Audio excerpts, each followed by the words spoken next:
हमारे देश में महापुरुषों के प्रति देखने की हमारी दृष्टि थोड़ी बदलनी चाहिए, ऐसा मुझे लगता है। हम केवल उन्होंने क्या किया और क्या बोला, क्या लिखा, यही देखते हैं। ये तो देखना ही चाहिए क्योंकि उससे हमको एक आगे के लिए मार्गदर्शन मिलता है, परंतु मुख्य देखना चाहिए कि वो मनुष्य कैसा था,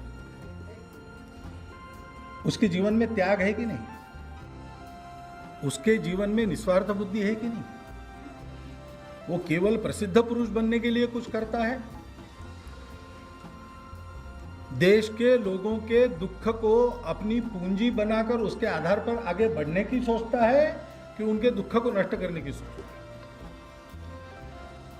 इस मूल्यांकन पर कसकर जो अपने इस नूतन भारत के राष्ट्र निर्माताओं में लोग गिने जाते हैं, उनमें एक डॉक्टर बाबा साहब अम्बेडकर। डॉक्टर भीमराव अंबेडकर के व्यक्तित्व में एक विलक्षण पक्ष है।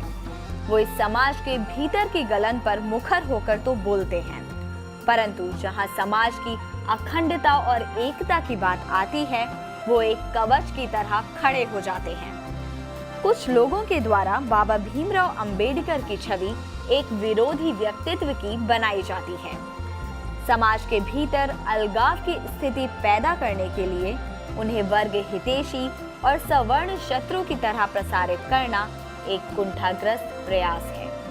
प्राथमिक शाला में जाने से पहले बाबा भीमराव अंबेडकर का नाम था भीम सकपाल, जो प्रतिभा का धनी, मेहनती और कुछ कर जाने की जिजीविषा से भरा था। उनकी इस जिजीविषा और प्रतिभा को पहचाना सवर्ण जाति के कृष्ण केशव अंबेडकर ने। उन्होंने भीम की मेधा को न सिर्फ पहचाना बल्कि प्यार से अपना उपनाम भी दिया, जिसे बाबा साहेब ने अंत तक अपने हृदय से लगाए रखा। आगे चलकर इस मेधावी छात्र को पूरा सहयोग मिला अपने प्रधानाध्यापक अर्जुन कृष्ण केलुस्कर और बड़ौदा के महाराजा सियाजी राव गायकवाड़ का। इन सब लोगों का एक ही लक्ष्य था और एक ही दृष्टि, और वो थी समस्त मनुष्यों में एकात्म की कल्पना।